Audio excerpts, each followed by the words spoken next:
Hi. Friday morning. இன்னைக்கு என்னோட morning காலையில நல்லபடியா பூஜையெல்லாம் முடிச்சு ஸ்டார்ட் பண்ணியாச்சு.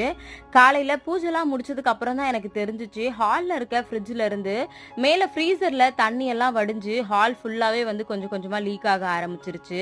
அதனால சரி அதை ஃபர்ஸ்ட் க்ளீன் பண்ணிடலாம் அப்படின்னு சொல்லிட்டு பூஜைலாம் முடிச்சுட்டு, சரி விளக்கு இப்பதான் ஏத்திருக்கோம், உடனே க்ளீன் பண்ண வேண்டாம் அப்படின்னு சொல்லிட்டு அப்படியே அதை விட்டுட்டேன். சரி வாசல்ல உருளியில பூவெல்லாம் சேஞ்ச் பண்ணிடலாம் அப்படின்னு சொல்லிட்டு வாசல்ல உருளியில பூ எல்லாமே வந்து சேஞ்ச் பண்ணிட்டேன். ஒரு 6 மணி ஆகட்டும், ஏன்னா காலையில 4 மணிக்கு விளக்கேத்திருந்தேன். அதுக்கப்புறம் உடனே துடைக்க வேண்டாம் அப்படின்னு சொல்லிட்டு கொஞ்ச நேரம் வந்து வெயிட் பண்ணிட்டு இருந்தேன். அதுக்குள்ள ஸ்ரதன் எந்திரிச்சு வராம இருக்கணும், ஏன்னா வந்தாலாம் விழுந்துருவான், அவனை ரொம்ப கேர்ஃபுல்லா பாத்துக்கணும். இந்த மாதிரி நிறைய யோசனை வந்து இருந்துச்சு. அதுக்கப்புறம் 6 மணிக்கு மேல வீடு எல்லாத்தையும் இந்த மாதிரி ஃபுல்லா வந்து தொடச்சு விட்டுட்டு அதுக்கப்புறம் நல்லா பெருக்கி விட்டுட்டேன். உங்களோட வீட்டுல ஃப்ரிட்ஜ்ல இந்த ப்ராப்ளம் இருக்கா அப்படின்றத சொல்லுங்க.